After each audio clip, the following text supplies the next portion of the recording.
Dumnezeu să binecuvânteze. Bine ai venit la seara de rugăciune la Biserica Baptistă Speranța. Vrem să ne apropiem de Dumnezeu. De aceea o să-ți spun ce spun de obicei, închide ușa. Fii 100% aici. Fă multitasking când gătești, poate când lucrezi, dacă ești informatician și faci mai multe lucruri în același timp. Dar multitasking este o travă pentru rugăciune. Sunt foarte serios.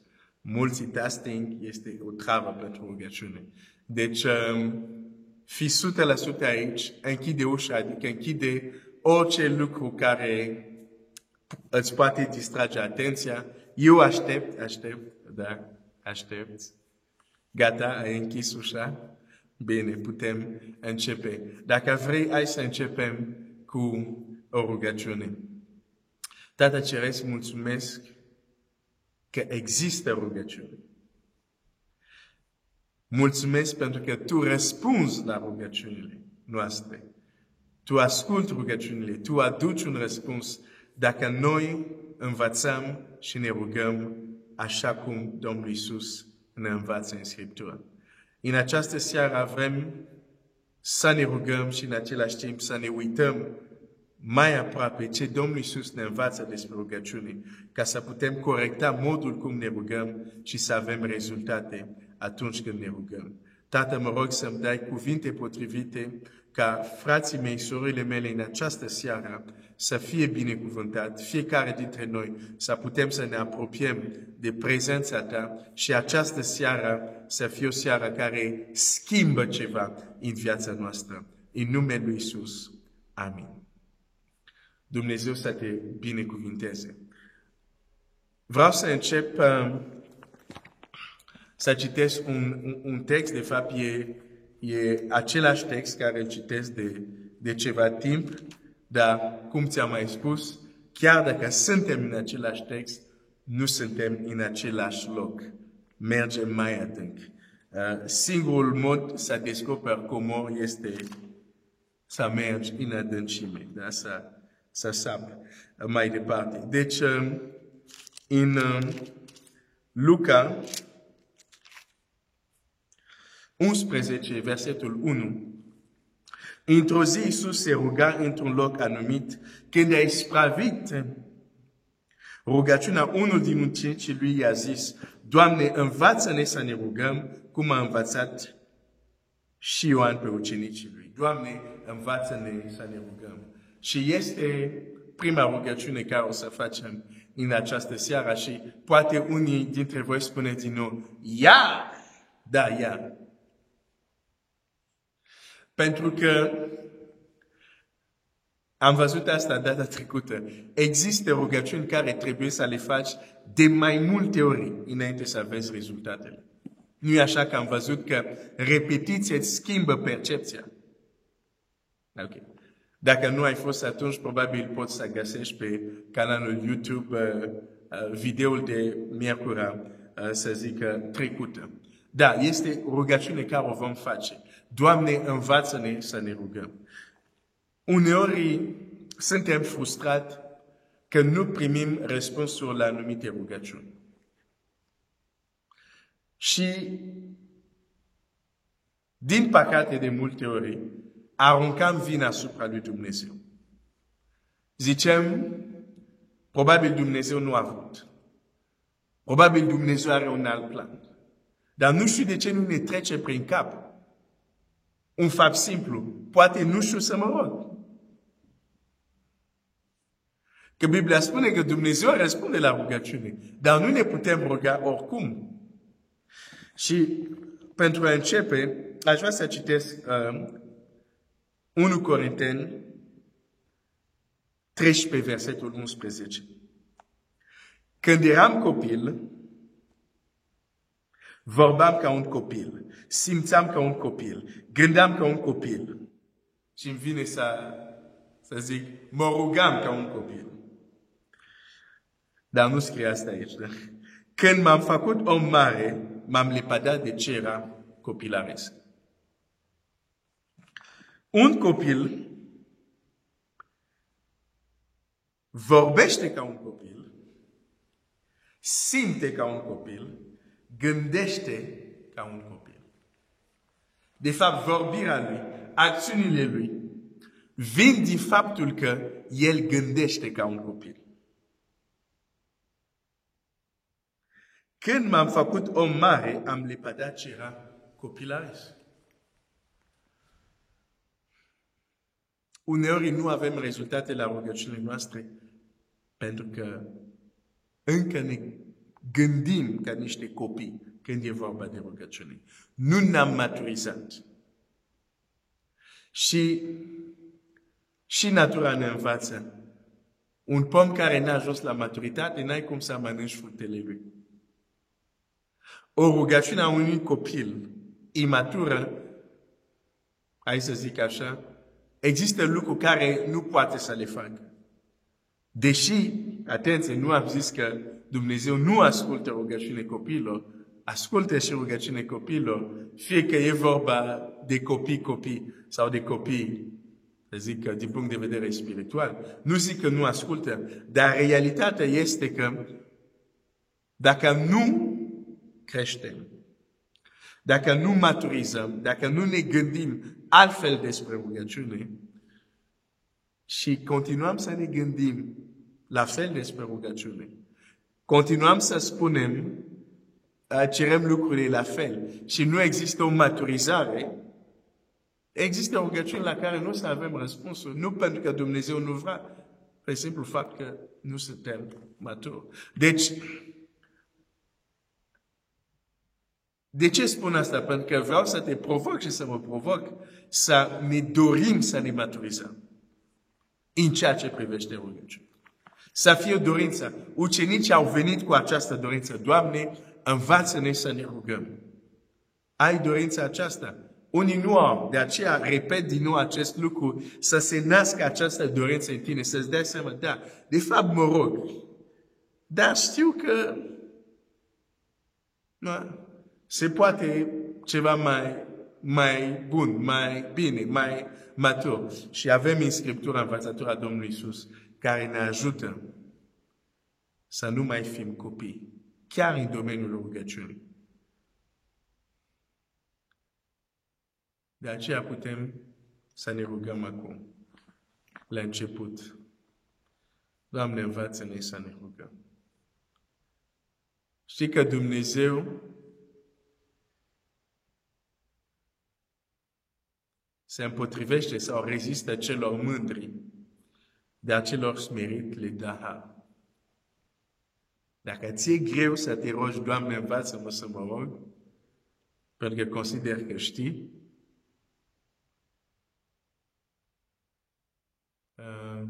da, poate chiar știi și atunci te rogi altceva. Dar ce văd este că avem o mare nevoie să învățăm, să ne rugăm. Ce văd unde sunt, unde trec, avem mare nevoie. Doamne, învață-ne să ne rugăm. Dacă vrei, hai să ne rugăm împreună. Tată Ceresc, avem mare nevoie să învățăm să ne rugăm. De multe ori credem că știm și de fapt chiar nu știm cum ar trebui să știm. Și trecem lângă multe binecuvântări uneori pentru că suntem încapăținați să facem lucrurile exact cum vrem noi să le facem și nu neapărat cum vrei tu să ne înveți. Dar în această seară mă rog să ne deschizi mintea și inima și uitându-ne la Scriptură să mai creștem puțin, să se mai schimbe puțin modul cum gândim, cum vedem rugăciune. În numele Lui Iisus. Amin.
Amin.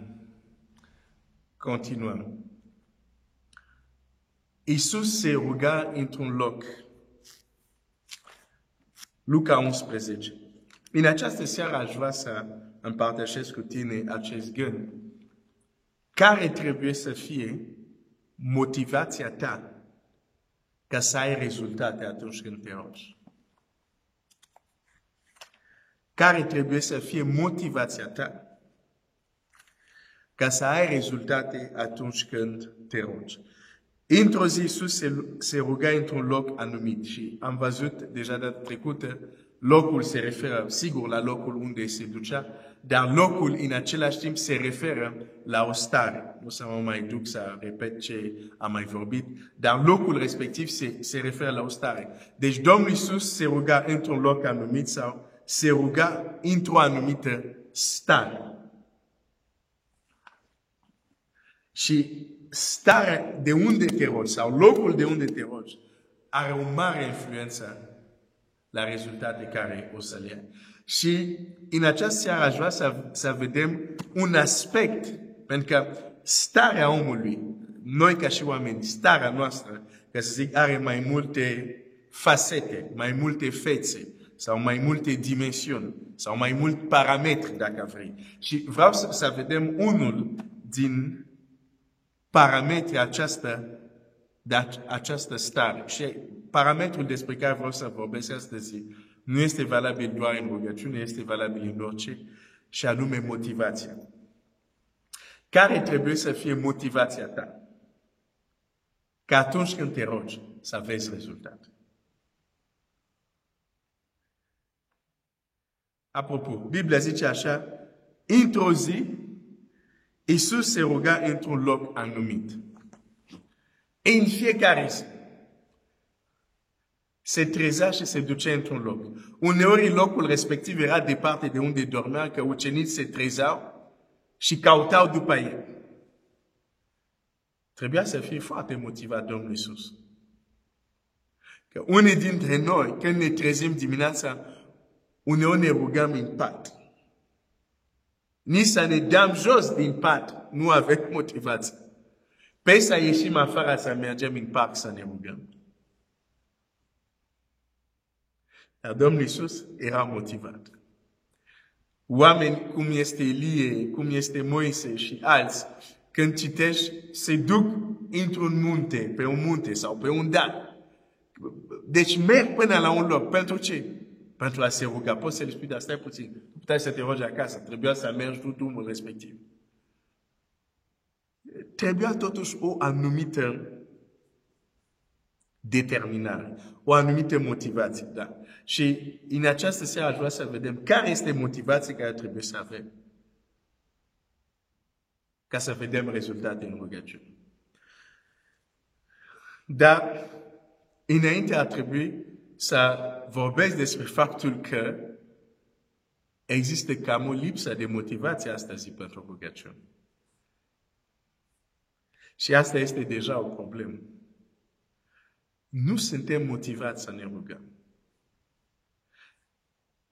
Motivul pentru care nu ne rugăm nu este pentru că nu avem timp, suntem ocupați sau multe, motive care le dăm. Nu este asta adevăratul motiv. Motivul pentru care nu ne rugăm este că nu avem motivație, pur și simplu. Punct. Acum, această lipsă de motivație poate să aibă mai multe cauze. Dar motivul principal pentru care nu ne rugăm, să ne rugăm puțin, este aceasta. Nu avem motivația pentru rugăciune. Dau un exemplu. Sunt unii care spun, eu nu sunt matinal. Eu nu mă trezesc de vreme. Dar să găsească un loc de muncă foarte bine plătit. Dublu, triplu de ce a avut până acum. Dar se spune, condiția este trebuie să te trezești de vreme, pentru că trebuie să începi, nu știu, la 7 sau la 6:30. Dintr-o dată, o minune, omul devine matinal. Ce s-a întâmplat? Salariul a provocat în el motivație. Deși nu este matinal, dar cu motivația destul de puternică, omul devine matinal. Vreau să-ți dau un alt exemplu din Scriptură. Poporul evreu, când trebuia să intre în țara făgăduit, prima dată, când s-au temut, au zis sunt fiii lui Anak, știi, 12 spioni au fost trimiși și când s-au întors, 2 au zis, hai să mergem, dacă Domnul este cu noi, vom stăpâni țara.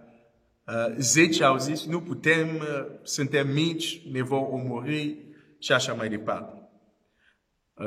Și poporul ce a făcut? Poporul a început să plângă și să zică, de ce nu a murit în pustii și așa mai departe. Deci nu s-au dus la luptă.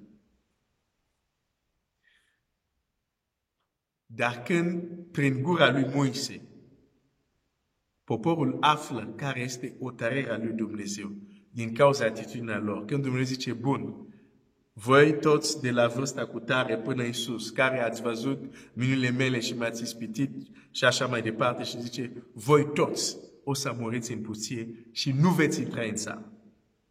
Copiii voștri vor intra, dar în afară de Caleb și Iosua. Ok. Când ei au auzit asta, au zis la Moise, slujitorii tăi sunt gata să meargă la luptă. Stai puțin. Pe parcă vă era frică. Acum puteți. Și Moise zice, nu mergeți, că Dumnezeu nu e cu voi. S-au dus, s-au încapaținat și mulți dintre ei au fost bătuți, au murit. Dar ce s-a întâmplat acolo? Cum dintr-o dată, ei care nu voiau să se ducă la luptă, vor acum să se ducă? S-a schimbat ce? Motivație. Motivație. Îți garantez că tu poți să te rogi în fiecare zi, o oră, 2 ore, cât vrei tu. Poți. Nu e că nu poți, poți. Dar nu ai motivație.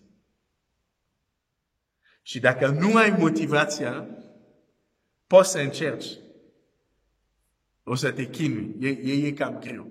De aceea avem nevoie de o anumită motivație pentru a ne ruga. Eficient. Ca să fim perseverenți. Dacă nu există o anumită motivație, dar astăzi, în vremurile în care le trăim, există o lipsă de rugăciune, o lipsă de motivație legat de rugăciune și o să mă opresc aici, ne vom ruga și mai departe o să împărtășesc ce putem face legat de această lipsă de motivație ca să se schimbe. Pentru că, cum am văzut, câteva exemple care am arătat, când există motivație, omul face foarte multe lucruri. E capabil de multe. Dar în acest moment aș vrea să venim înaintea lui Dumnezeu și să ne rugăm pentru România, pentru țară, unde trăim, unde suntem. Dacă Dumnezeu ne spune, ne învață să ne rugăm ca domnia Lui, da?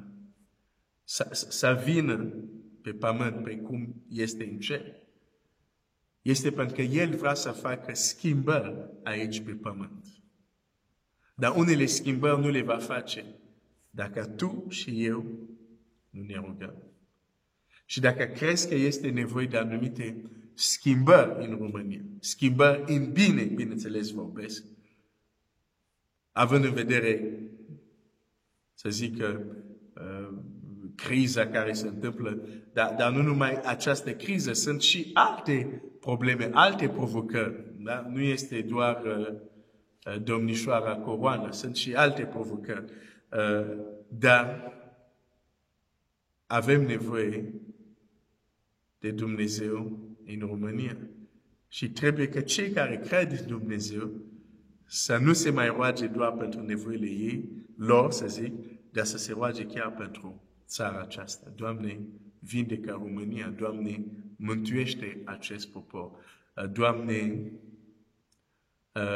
adu schimbări în bine. Acum, cineva poate să-mi spună, păi de ce să mă rog așa? De ce să mă rog pentru țara? Când noi știm că toate lucrurile se duc într-un punct, rugăciunea ta poate întârzia. Da, știm ce se va întâmpla la sfârșit. Știm judecățile dar rugăciunea ta poate întârzia. Există un om în Scriptura care se numește Har. Este un rege rău. Nu e rău că zic eu, e rău că Dumnezeu zice, Scriptura spune despre el. A făcut rău. A împins poporul să se închine la idol și așa mai departe. Și într-o zi, când soția lui omoară pentru el un om pentru a lua via lui, terenul lui, Dumnezeu trimite pe proroc la el care spune, uite, ești un criminal, ești un mincinos, un hoț și un criminal. Hai să citesc asta. Asta să citesc și o să mă rog. Pentru că uneori, am zis că lipsa noastră de motivație are mai multe, să zic, cauze. Una din cauze este tocmai asta. Uneori înțelegem greșit anumite lucruri sau anumite învățături care nu te încurajează să te rogi, da? Când cineva îți spune, noi știm că totul merge la dezastru, ce să te rogi tu pentru România? Dar hai să-ți arăt de ce să te rogi. Nu că nu o să se întâmple Scriptură, dar dacă o să găsesc repede, 2 Rois, où est-ce que tu es?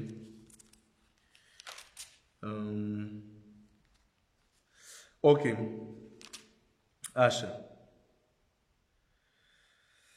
Uitați, 1 Împărați 21, 17. Atunci cuvântul Domnului a vorbit lui Ilie Tishbiciul astfel. Scoală-te și coboară-te înaintea lui Ahab, împăratul lui Israel, la Samaria. Iată-l este în via lui Nabot, unde s-a coborât să o ia în stăpânire. Să-i spui, așa vorbește Domnul, nu ești tu un ucigaș și un hoț? Și să-i mai spui, așa vorbește Domnul, chiar în locul unde au lâns câine sângele lui, Nabot vor lânge câine câinii sângele lui Nabot, vor linge câinii și sângele tău. Ahab a zis lui Ilie, m-ai găsit vrăjmașului? Și el a răspuns, te-am găsit pentru că te-ai vândut să faci este rău înaintea Domnului. Iată ce zice Domnul, voi aduce nenorocirea peste tine, te voi matura, voi nimici pe orice este al lui Ahab, fie rob și fie slobod în Israel. Și voi face case tale, cum am făcut case lui Ieroboam, fiul lui Nebat, case lui Beșa, fiul lui Ahab, pentru că m-ai mânat și ai făcut pe Israel să păcătuiască. Este o judecată aspră, dreaptă, corectă a lui Dumnezeu. Da? Asupra unui om care s-a vândut, un împărat care s-a vândut să facă ce este rău. Dar uite ce se întâmplă mai departe. Versetul 25. N-a fost nimeni care să se fie vândut pentru ca să facă ce este rău înaintea Domnului ca Ahab, pe care nevasta sa, Izabela, îl ațăța la aceasta. El a lucrat în chipul cel mai uricios, mergând după idol, cum făceau amoriți pe care îl izgonise Domnul înaintea copiilor lui Israel. Deci când te uiți la CV omul acesta, da? Negativ, negativ, negativ, negativ, adică rău. Și totuși, uite ce se întâmplă. După ce a auzit cuvintele lui Ilie, Ahab și-a rupt hainele și a pus un sac pe trup și a postit. Se culca cu sacul acesta și mergea încet. Și cuvântul Domnului a vorbit lui Ilie Tishbitul altfel.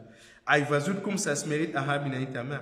Pentru că s-a smerit înaintea mea, nu voi aduce nenorocirea în timpul vieții lui, ci în timpul vieții fiului său voi aduce nenorocirea casei lui. Dumnezeu a dus judecata.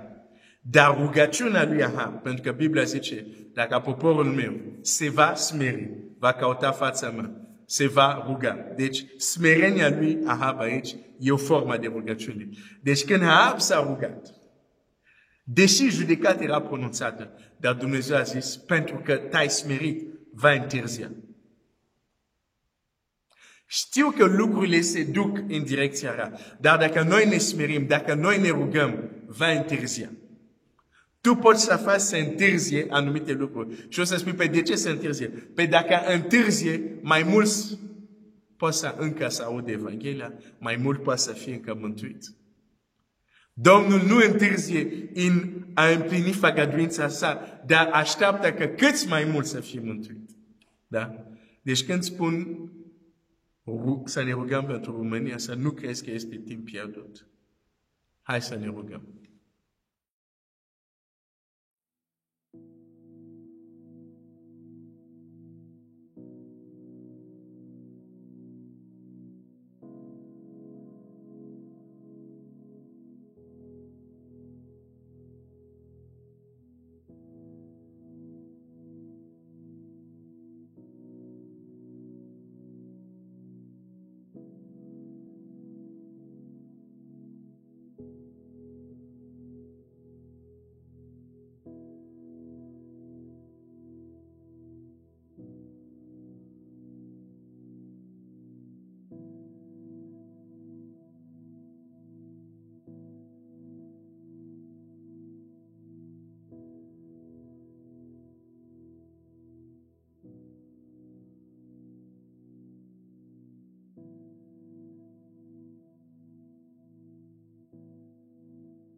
Amin. Ce motivație trebuie să am că atunci când mă rog să am rezultate? Am văzut că există o lipsă de motivație, ceea ce face să nu ne rugăm. Pentru că dacă aveam motivația care trebuie, ne-am rugat mult mai mult decât ne rugăm acum, cu siguranță, fără nicio îndoială. Vorbesc mai întâi în dreptul meu și apoi la ceea ce văd în jurul meu. Lipsa de motivație are mai multe, să zic, cauze. Uneori este, poate te-ai rugat și n-ai văzut rezultate și ai crezut că rugăciune nu dă rezultate, dar nu, de fapt tu te-ai rugat fără să știi, să te rogi, știi? Ar fi ca și cum cineva zice, vreau să cânt la pian, dar nu ia cursuri de pian, se așează la un pian și vrea să cânte, nu iese, zice, nu pot să cânt la pian. Mă amintesc când am vrut să cânt la chitară, nu reușeam să schimb, să trec de un acord la alt. Și atunci am zis, Glenn, cred că chitara nu este pentru tine. Și ziceam, cred că degetele tale sunt scurte, da? Am degete foarte scurte, da? Nu aveam degete scurte, da? Pentru că nu mergea. Dar de fapt trebuia doar să fiu învățat. Când am învățat, când am urmărit un anumit plan, ok, am putut să schimb acordurile. E același lucru cu rugăciune. Uneori ne-am rugat, n-am avut rezultate pentru că nu ne-am rugat cum trebuia să... N-am luat timp să învățăm să ne rugăm. Un alt motiv este uneori lucrurile care le auzim. Când ți se spune, ok, totul merge, totul va fi rău, totul va fi distrus, totul va arde, știu că totul va arde, totul se duce, dar nu este un motiv să nu ne rugăm. Chiar Domnul Iisus, când anunță distrugerea Ierusalimului, le spune, rugați-vă. Deși știe că o să se întâmple, dar zice, rugați-vă că fuga voastră să nu fie, de exemplu, în timpul de iarnă. Deci nu pentru că, de exemplu, vine o judecată să nu ne rugăm. Nu pentru că știm că, ok, totul se duce înspre să nu ne rugăm. De ce? Pentru că rugăciunea noastră poate întârzia. Rugăciunea noastră poate să schimbe anumite lucruri. Chiar dacă până la urmă se va întâmpla. Deci nu ne rugăm degeaba. Deci, uneori, un anumit mod de a gândi face să nu fii motivat să te rogi. Când, de exemplu, te gândești că mă rog, nu mă rog, tot aia e, îți garantez, cum să zic, ai pastilă bună care o să-ți omoară orice dorință de a te ruga. Că mă rog, nu mă rog, tot aia e. E un mod de a gândi. Da? Deci, sunt multe motive care fac să nu avem motivație pentru a ne ruga. Dar acum aș vrea să vedem, ok, ce putem face? Ce putem face? Ca să avem motivație. Ca să fim motivați. Domnul Iisus ce a făcut? Și de aici putem învăța ceva. Ce a făcut Domnul Iisus? Și vreau să citesc, nu o să citesc, pentru că cunoașteți împrejurare, dar doar o să spun. În Marcu 11, când Domnul Iisus vorbește cu smochinul și a doua zi când a zis la smochin să nu mai mănânce nimeni din roada ta, și a doua zi când ucenicii au trecut, au văzut smochinul uscat din rădăcini, au zis, Doamne, uite smochinul care l-ai blestemat. Și Domnul Iisus le spune să aveți credință în Dumnezeu. Adevărat vă spun, dacă cineva spune. Și apoi zice, de aceea vă zic, tot ce cereți când vă rugați. Deci, el le dă o învățătură despre rugăciune, dar pleacă de la rezultat și apoi dă învățătură. Adică, ei mai întâi au văzut cu ochii lor ce poate să facă rugăciune, ce poate să facă puterea credinței. Și atunci când au văzut, Domnul Iisus zice, ok, hai să vă spun. Să aveți credință în Dumnezeu. Uite, dacă cineva spune, uite, de aceea când vă rugați. Deci, mai întâi au văzut ce poate face rugăciune.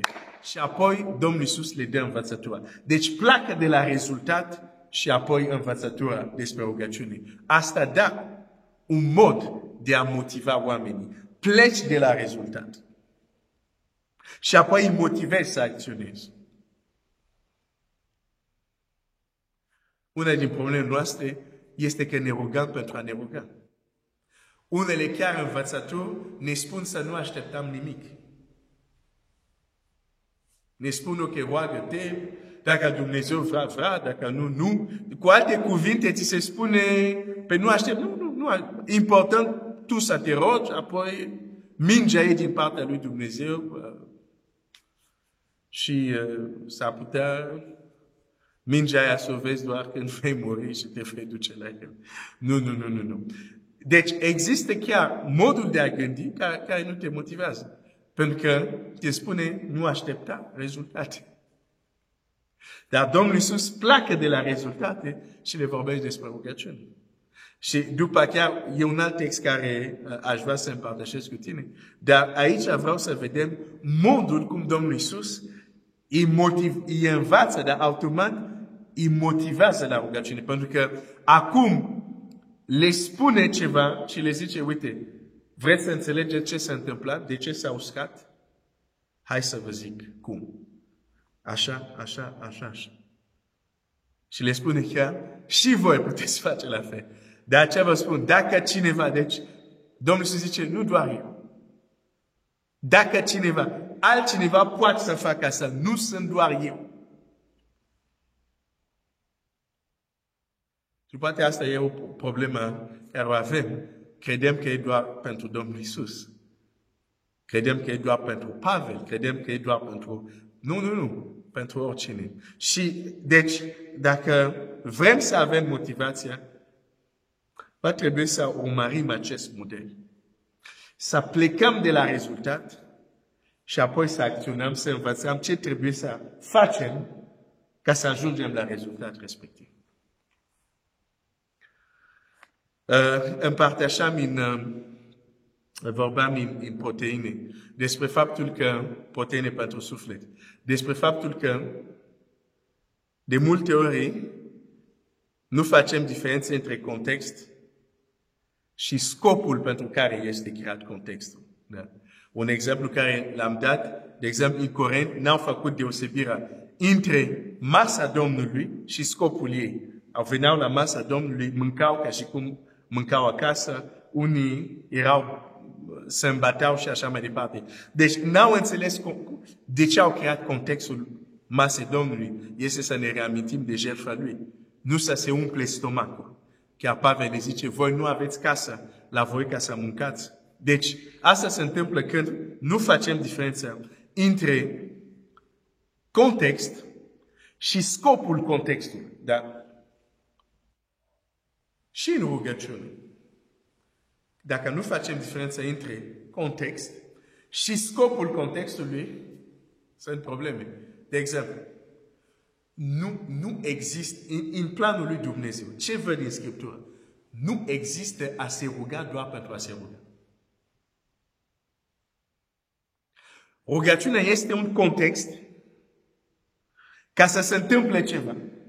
Nu e doar, m-am rugat, ok, a fost, mă rog că e frumos, mă rog că sunt creștin, mă rog că sunt religios. Nu. Să zic, în conceptul Scripturii, rugăciune este ca să aducă ceva. Apropo, când vorbesc de context, dacă ne gândim la rugăciune, de fapt rugăciune are două aspecte. O prima parte a rugăciunii constă tocmai să intri în contextul potrivit al rugăciunii. Domnul Iisus spune, când tu te rogi, intri în odăița ta. Mai întâi, intri în contextul unde rugăciunea ta va fi eficientă. Și apoi zice, închide ușa și roagă-te. Asta e un alt aspect al rugăciunii. Da? Dar care este scopul final? Ceva trebuie să se întâmple. Aș vrea să arătim măcar asta. Nu te rogi doar pentru a te ruga. Nu te rogi doar pentru că este un ritual frumos. Da, poți să te rogi așa și bineînțeles, dacă asta e ce gândești tu despre rugăciune, ai rezultate care le ai. Adică nu te aștepți la nimic, este un ritual, nu se întâmplă nimic, ok. Asta nu o să ai nimic. Dar rugăciunea este ca să se întâmple ceva. Nu trebuie să facem confuzie între rugăciune și rezultatele care trebuie să le aducă rugăciune. Deci este la fel de important să fiu atent că mă rog, dar este important să mă uit, ok, ce se întâmplă când mă rog? Oh, nu asta doar Dumnezeu știe. Nu. Ilie nu gândea așa. Când Ilie este pe vârful muntelui și se stă în genunchi și se roagă, zice la ucenicul lui, du-te și uite-te înspre mare.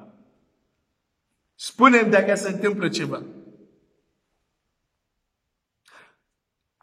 Dacă noi ne rugăm după voia lui Dumnezeu, dacă noi ne rugăm nu așa cum vrem noi, nu așa loteria spirituală, dar ne bazăm pe Scriptură, nu putem să zicem cum vrea Dumnezeu. Cum vrea Dumnezeu? Avem aici.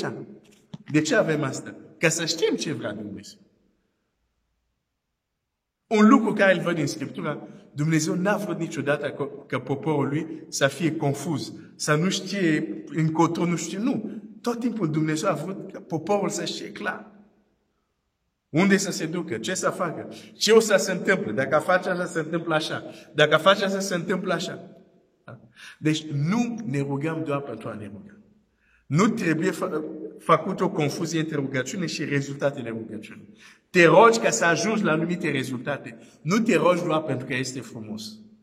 Și dacă nu vezi rezultate, atunci fa un checking. Adică zic, ok, ce nu merge aici de nu am rezultat? Așa ar trebui să ne gândim. Pentru că altfel nu progresăm. Dacă cel, de exemplu, cei care au descoperit electricitate și apoi au făcut becul, nu mai știu cum îl cheamă, tu îl știi, nu știu s-a spus despre el că a făcut nu știu câte încercări până a reușit, cel care a făcut becul, ceva de genul, sau alte invenții, te gândești. Dacă ar fi zis, e bec acolo, dar nu se aprinde, pe nu contează. Important că eu îl numesc bec. Sau cei care au făcut primele, să zic, avioane, da? Are forma de avion, dar nu zboară, pe nu contează. E avion, îl numesc avion, dacă nu zboară, nu e problemă. De ce putem zbura? Pentru că atunci când a făcut încercare și nu zbura, au corectat. Sau zbura și se prăbușea, au corectat. De ce? Pentru că se uitau la rezultat. Nu s-au oprit doar la acțiune, uite, avem un aparat frumos care se numește avion. Zboară, nu. Mă rog. Ai rezultate? Nu. Rezultate Dumnezeu știe? Nu. Trebuie să știi și tu. Ok. Și eu deja unde să zic, există lucruri care Dumnezeu, în planul lui, în taina lui, n-ai cum să le știu. Există lucruri care nu le știm, așa este, care sunt ale lui Dumnezeu. Biblia zice, lucrurile descoperite sunt ale noastre și ale copiilor noastre, lucrurile ascunse sunt ale lui Dumnezeu. Okay. Nu vorbesc de acele ascunse, nu vorbesc de ce. Știu că există, dar vorbesc de ce e descoperit. Și ce e descoperit aici e destul ca să avem zile ocupate cu rugăciune, să vedem ce este aici. Da.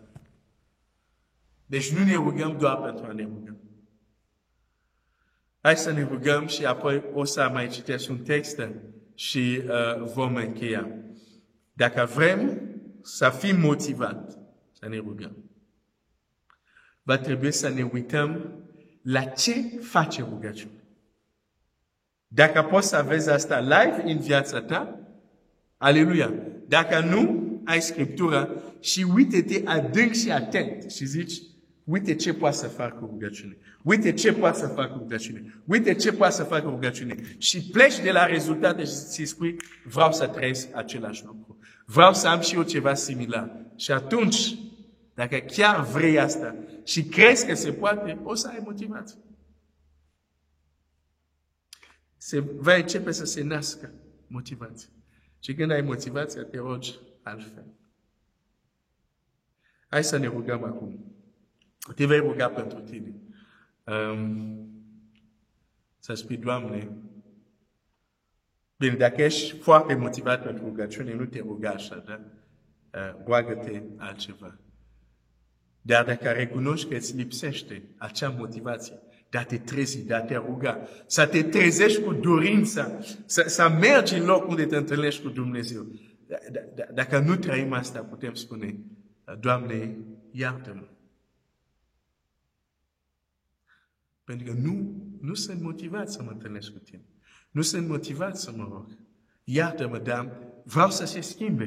Pentru că știu că se poate. Am fost motivat sau chiar acum sunt motivat pentru asta, pentru asta, pentru asta. De ce să nu fiu motivat să mă întâlnesc cu tine? De ce să nu fiu motivat să mă rog? Și apoi să văd rezultatele rugăciunii. Doamne, schimbă inima mea. Și inima mea să dorească rugăciune, să dorească să mă întâlnesc cu tine. Hai să ne rugăm.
Amin. O să încheiem, sper să fiu scurt. Ce motivație trebuie să ai ca să ai rezultate atunci când te rogi? Trebuie să existe. Motivația este a fi conștient că ce faci nu este degeaba. Că ce faci nu pierzi timpul. Vreau să citesc în Matei 6, versetul 6. Și tu când te rogi, intră în odăița ta, încuieți ușa și roagă-te tatălui tău, care este înascuns. Când tu te rogi, nu-L vezi pe Dumnezeu. Când tu te rogi, probabil nu-L auzi, decât dacă se întâmplă ceva deosebit, dar nu-L auzi, nu-L vezi pe Dumnezeu. Dar fi sigur că Dumnezeu te vede. Fi sigur că Dumnezeu te aude. Și zice așa, Tatăl tău care este în ascuns și Tatăl tău care vede în ascuns îți va răsplăti. Nu pentru că nu-L vezi, nu pentru că Dumnezeu este ascuns la ochii tăi, nu pentru că nu-L simți, nu-L auzi când te rogi. Este în loc ascuns. Nu înseamnă că nu te va răsplăti. Nu înseamnă că din locul lui ascuns, unde tu nu-L vezi, El poate să aducă în viața ta lucruri concrete care o să le vezi.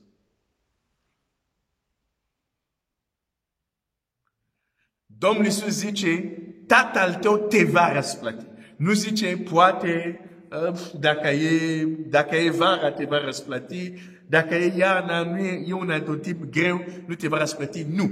Zice, garantat te va răsplăti. E timpul să credem Scriptura. E timpul să avem motivația corectă. Care? Tatăl meu mă va răsplăti. Răsplata trebuie să fie motivația noastră. Am fost învățat când eram mic și părinții mei au avut o intenție bună de a nu aștepta nimic. Nici o răsplată. Să fac lucrurile doar pentru că sunt corecte sau doar pentru că trebuie făcute. Să nu aștept nicio răsplată. Este bine în anumite aspecte ale vieții să slujești, să ajut oamenii fără să aștept răsplată. Când e vorba de rugăciune, trebuie să te aștepți la o răsplată. Pentru că dacă nu te aștepți la o răsplată, nu o să ai motivația. Dacă nu pleci de la rezultat și apoi începi să te rogi ca să ajungi la rezultat, nu o să ai motivație ca să ai rezultat. Trebuie să fii motivat. Și ce ne va motiva este răsplata, adică rezultatul. Ce vrei să se întâmple acum în viața ta? Ce schimbare vrei să vezi? Nu contează la ce schimbare te gândești tu. El poate. Întrebarea este, te vei ruga cu stăruință, te vei ruga cu intensitate, te vei ruga cu perseverență, încât cerul să se deschidă. Dacă nu ai motivația, nu poți. O să încep azi, mâine, apoi mâine, apoi nu prea vezi rezultate, vin și problemele și cotidianul, ai uitat.